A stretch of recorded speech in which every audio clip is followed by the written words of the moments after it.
The news out of WA just reminds us that isolation is a key element in the fight against COVID-19. But disability advocates are warning that a year of intermittent lockdowns has drastically reduced support services for some of the most vulnerable Australians.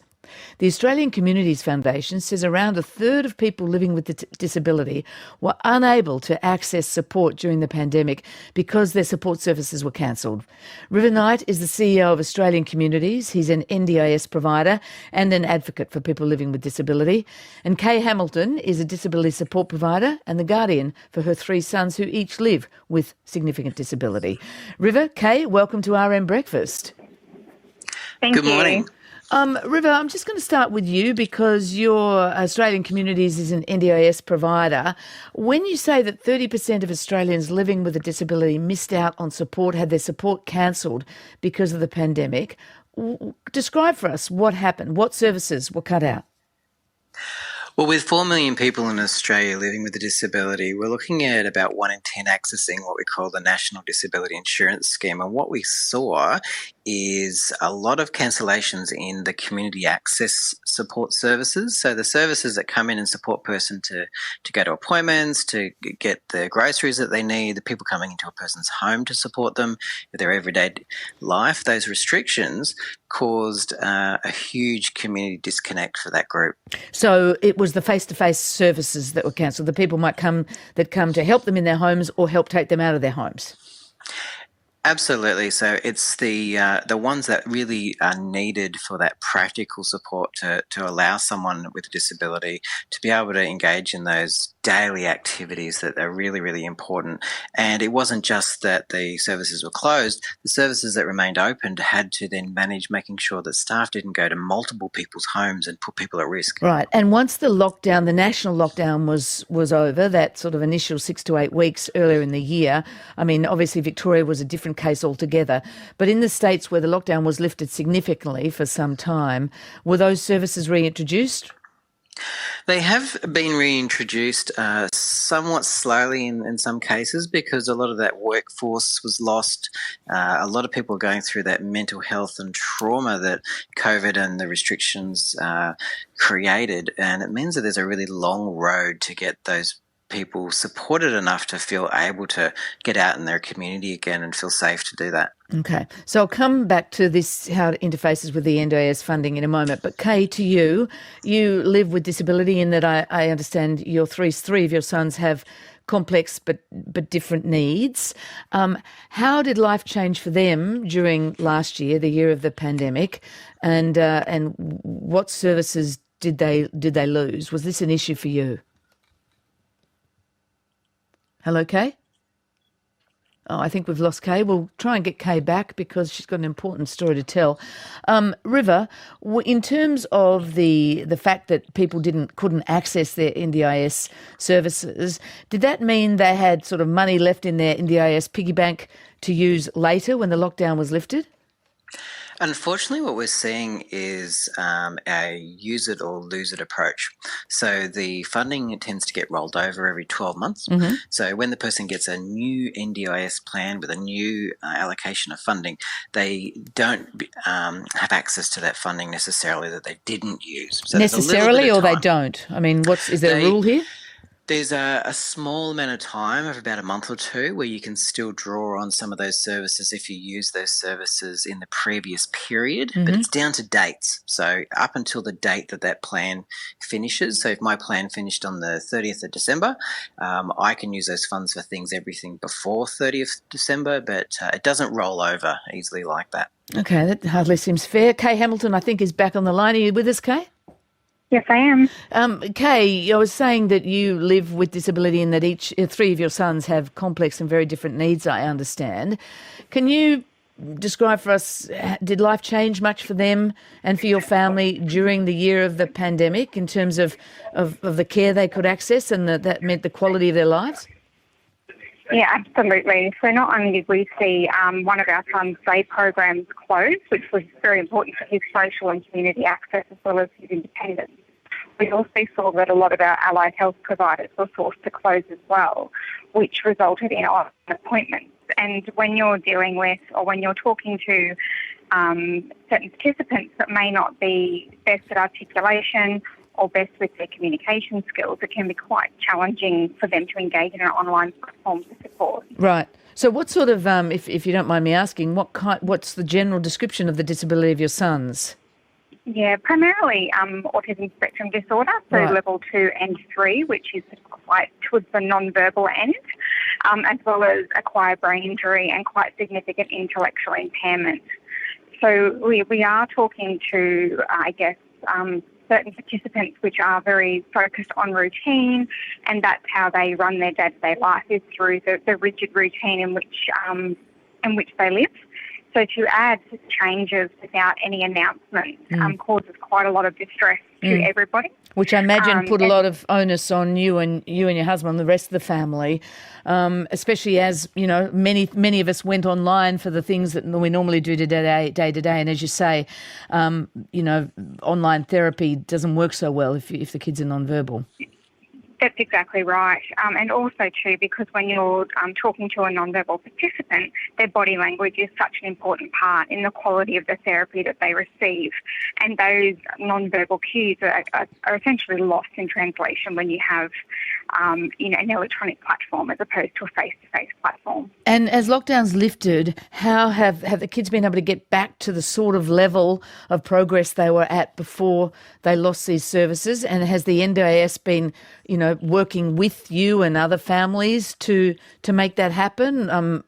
River was just telling us that some people lost the money they'd saved during lockdown. They weren't able to supplement their services with that funding. That's exactly right. So what we found was it was already a very stretched provider, pool, where waiting lists were quite extreme for certain providers, up to a number of months, to 6 months in some cases. Mm-hmm. And then when the lockdown lifted, we had the backlog of appointments, as well as the new participants which have been granted plans during that period. So the wait periods to re-engage were quite extensive. What about?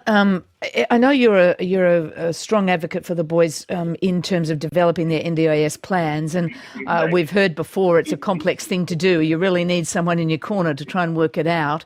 But as you go into a new year, has the year of COVID affected the funding, the budget, if you like, for each of your sons? Yeah, absolutely it has. Unfortunately, there are some people with it, the delegates within NDIS take the view that if you didn't use the funds, it may not be required, whereas in fact the funds weren't able to be used due to the limitations placed due to a pandemic lockdown.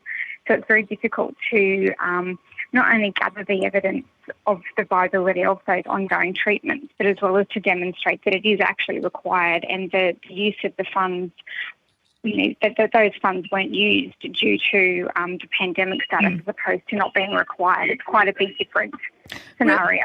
River, that would seem extraordinary abuse of the system if providers were trying to argue that because you didn't use all that money last time, all that budget, you don't need it this year, given last year was the pandemic year. Have you experienced this? Have you seen this? Unfortunately, I have been in an NDIS planning meeting recently where a NDIS planner did say to a participant, you didn't use those funding, I don't see evidence that you need those sorts of services. And I had to try not to see red and certainly advocate to say, you know what, there was this thing called COVID that prevented that person from being able to access the community and use those funds, and that's a really unfair approach. You've also got some figures you've released that only 2/3 of NDIS funding is actually being used by people eligible for the program. So this is not in a COVID year particularly, this is generally. Is it? What's the problem? Why wouldn't people be using the money they're entitled to access crucial care? Because we also hear a lot of people can't get the funding they need through the NDIS. Yeah, so the problem is a bit of a long-term one, but in 2020, for example, with a $22 billion program, we did see from the NDIS's own statistics that there was about a third underspend for a lot of those people's planning. And then one of the issues But was that pandemic? 2020 was the pandemic year.